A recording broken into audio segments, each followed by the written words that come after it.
ਕਰੀਏ ਆਈਲੈਟਸ ਤੋਂ 703 ਆਈਲੈਟਸ ਸੈਂਟਰਾਂ ਤੇ ਕਹਿੰਦੇ ਕਾਰਵਾਈ ਦੇ ਲਈ ਪੰਜਾਬ ਸਰਕਾਰ ਦਾ ਜਿਹੜਾ ਐਕਸ਼ਨ ਪਲਾਨ ਆ ਉਹ ਤਿਆਰ ਹੈ।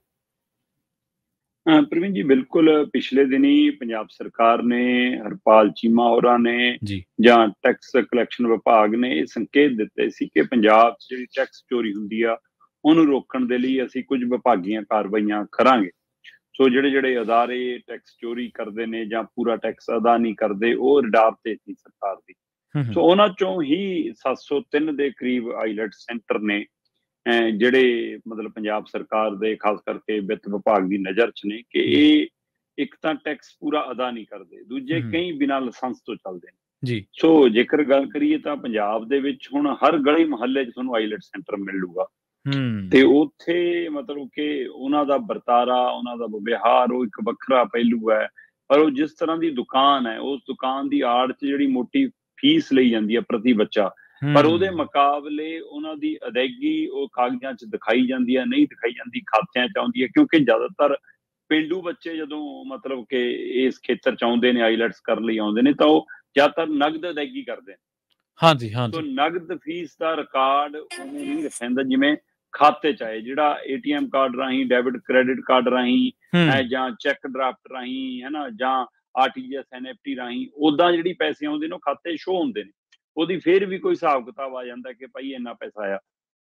ਪਰ 90% ਵਿਦਿਆਰਥੀ ਸਾਡੇ ਉਹ ਨੇ ਜਿਹੜੀ ਆਈਲੈਟਸ ਦੀ ਫੀਸ ਕੈਸ਼ 'ਚ ਦਿੰਦੇ ਨੇ ਤੇ ਉਹ ਕੈਸ਼ ਦਾ ਹਿਸਾਬ ਨਹੀਂ ਹੁੰਦਾ। ਇਸ ਲਈ ਬਕਾਇਦਾ ਤੌਰ ਤੇ ਪੰਜਾਬ ਸਰਕਾਰ ਨੇ ਆਈਲੈਟ ਸੈਂਟਰਾਂ ਨੂੰ ਧਿਆਨ 'ਚ ਰੱਖ ਕੇ ਇੱਕ ਖਾਸ ਐਕਸ਼ਨ ਪਲਾਨ ਤਿਆਰ ਕੀਤਾ ਜਿਹਦੀ ਅਗਵਾਈ ਹਰਪਾਲ ਚੀਮਾ ਹੋਰੀ ਕਰ ਰਹੇ ਨੇ, ਜਾਂ ਇੱਥੋਂ ਤੱਕ ਕਿ ਚੀਫ ਸੈਕਟਰੀ ਮੁੱਖ ਸਕੱਤਰ ਨੇ ਜਿਹੜੇ ਪੰਜਾਬ ਦੇ ਅਨੁਰਾਗ ਵਰਮਾ ਹੋਰੀ, ਉਹਨਾਂ ਨੇ ਬਕਾਇਦਾ ਤੌਰ ਤੇ ਮਤਲਬ ਕਿ ਹਦਾਇਤ ਕੀਤੀ ਹੈ ਕਿ ਜਿਹੜੇ ਬਿਨਾਂ ਲਾਇਸੈਂਸ ਤੋਂ ਚੱਲ ਰਹੇ ਆਈਲੈਟ ਸੈਂਟਰ ਨੇ 1 ਮਹੀਨੇ 'ਚ ਮੈਨੂੰ ਉਹਨਾਂ ਦੇ ਦਸਤਾਵੇਜ਼ ਦਿਓ, 1 ਮਹੀਨੇ 'ਚ ਉਹਦੀ ਰਿਪੋਰਟ ਦਿਓ।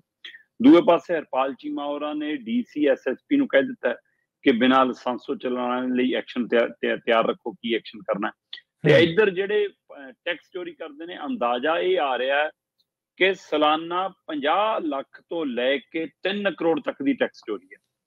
ਅੱਛਾ, ਹਾਂ, ਔਸਤਨ ਇਹ ਨਿਕਲ ਕੇ ਆ ਰਹੀ ਹੈ ਕਿ 703 ਆਈਲੈਟ ਸੈਂਟਰਾਂ ਦੇ ਵਿੱਚ 50 ਲੱਖ ਤੋਂ ਲੈ ਕੇ 3 ਕਰੋੜ ਤੱਕ ਦੀ ਟੈਕਸ ਚੋਰੀ ਹੋ ਰਹੀ ਹੈ। ਸੋ ਇਹਦੇ ਲਈ ਬਕਾਇਦਾ ਤਿਆਰ ਕੀਤਾ ਗਿਆ ਐਕਸ਼ਨ ਪਲਾਨ। ਖਾਸ ਕਰਕੇ ਮੋਹਾਲੀ 'ਚ ਪ੍ਰਵੀਨ ਜੀ ਸਭ ਤੋਂ ਵੱਧ ਆਈਲੈਟ ਸੈਂਟਰ ਨੇ ਇਸ ਸਮੇਂ, ਉਸ ਤੋਂ ਬਾਅਦ ਜਲੰਧਰ ਦੀ ਵਾਰੀ ਆਉਂਦੀ ਆ, ਉਸ ਤੋਂ ਬਾਅਦ ਪਟਿਆਲੇ ਦੀ ਵਾਰੀ ਆਉਂਦੀ ਆ, ਉਸ ਤੋਂ ਬਾਅਦ ਲੁਧਿਆਣਾ ਹੈ, ਅੰਮ੍ਰਿਤਸਰ ਹੈ, ਇਸੇ ਤਰ੍ਹਾਂ ਬਠਿੰਡਾ ਹੈ। ਸੋ ਇਹ 6 ਥਾਵਾਂ ਉਹ ਨੇ ਜਿੱਥੇ ਬਹੁਤ ਵੱਡੀ ਗਿਣਤੀ ਦੇ ਵਿੱਚ ਸਾਡੇ ਆਈਲੈਟ ਸੈਂਟਰ ਨੇ। ਮੋਹਾਲੀ, ਜਲੰਧਰ, ਲੁਧਿਆਣਾ, ਪਟਿਆਲਾ, ਅੰਮ੍ਰਿਤਸਰ ਤੇ ਬਠਿੰਡਾ। ਇਹੀ ਨੀਗਾ, ਇਹ ਤੋਂ ਬਿਨਾਂ ਬੇਸ਼ੱਕ ਆਪਾਂ ਗੱਲ ਕਰੀਏ ਨਵਾਂ ਸ਼ਹਿਰ 'ਚ ਖਾਸੇ ਨੇ, ਮੋਗੇ 'ਚ ਖਾਸੇ ਨੇ, ਸੰਗਰੂਰ 'ਚ ਖਾਸੇ ਨੇ, ਹੁਸ਼ਿਆਰਪੁਰ 'ਚ ਖਾਸੇ ਨੇ, ਉਸ ਤੋਂ ਬਾਅਦ ਛੋਟੇ ਕਸਬਿਆਂ 'ਚ ਵੀ ਹੁਣ ਖੁੱਲ ਗਏ।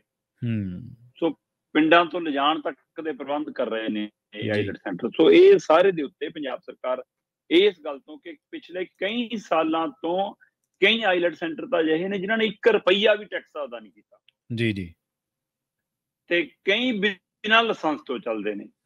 ਸੋ 2 ਤਰ੍ਹਾਂ ਦਾ ਮਾਮਲਾ ਹੈ, ਇੱਕ ਬਿਨਾਂ ਲਾਇਸੈਂਸ ਤੋਂ ਚੱਲਣ ਵਾਲਿਆਂ ਦਾ, ਜਿਹੜੇ ਬਿਨਾਂ ਲਾਇਸੈਂਸ ਤੋਂ ਚੱਲਦੇ ਨੇ ਉਹ ਤਾਂ ਬਿਲਕੁਲ ਟੈਕਸ ਨਹੀਂ ਅਦਾ ਕਰਦੇ ਹੋਣੇ, ਜਿਹੜੇ ਰਿਕਾਰਡ 'ਚ ਨਹੀਂ ਗਏ। ਤੇ ਦੂਸਰੇ ਪਾਸੇ ਜਿਹੜੇ ਰਿਕਾਰਡ 'ਚ ਹੈਗੇ ਨੇ ਉਹਨਾਂ ਵੱਲੋਂ ਜ਼ਿਆਦਾਤਰ ਨਗਦੀ ਦੇ ਕਾਰਨ ਟੈਕਸ ਚੋਰੀ ਕੀਤੇ ਨੇ। ਸੋ 703 ਦੇ ਕਰੀਬ ਆਈਲੈਟ ਸੈਂਟਰਾਂ ਦੀ ਇਹ ਸੂਚੀ ਦੱਸੀ ਜਾ ਰਹੀ ਹੈ, ਜਿਹੜੀ ਵਿੱਤ ਵਿਭਾਗ, ਟੈਕਸ ਵਿਭਾਗ ਤੇ ਚੀਫ ਸੈਕਟਰੀ ਦੇ ਤਾਲਮੇਲ ਨਾਲ DC ਔਰ SSP ਦੇ ਉਹਦੀ ਦੇਖ ਰੇਖ ਹੇਠ ਜਲਦੀ ਹੀ ਐਕਸ਼ਨ ਪਲਾਨ ਹੋ ਸਕਦਾ।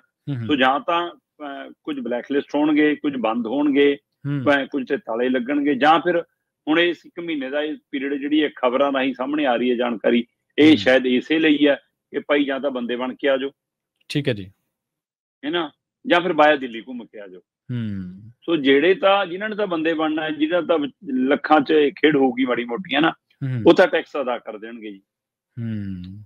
ਜਿਨ੍ਹਾਂ ਦੀ ਖੇਡ ਕਰੋੜਾਂ 'ਚ ਹੈ ਤੇ ਕੰਮ ਲੱਖਾਂ ਨਾਲ ਸਰ ਜਾਣਾ, ਉਹ ਫਿਰ ਦਿੱਲੀ ਕੰਨੀ ਵੀ ਜਾ ਸਕਦੇ, ਕਹਿੰਦੇ ਉਹ ਦਿੱਲੀ ਮੱਥਾ ਵੀ ਟੇਕ ਕੇ ਆ ਸਕਦੇ।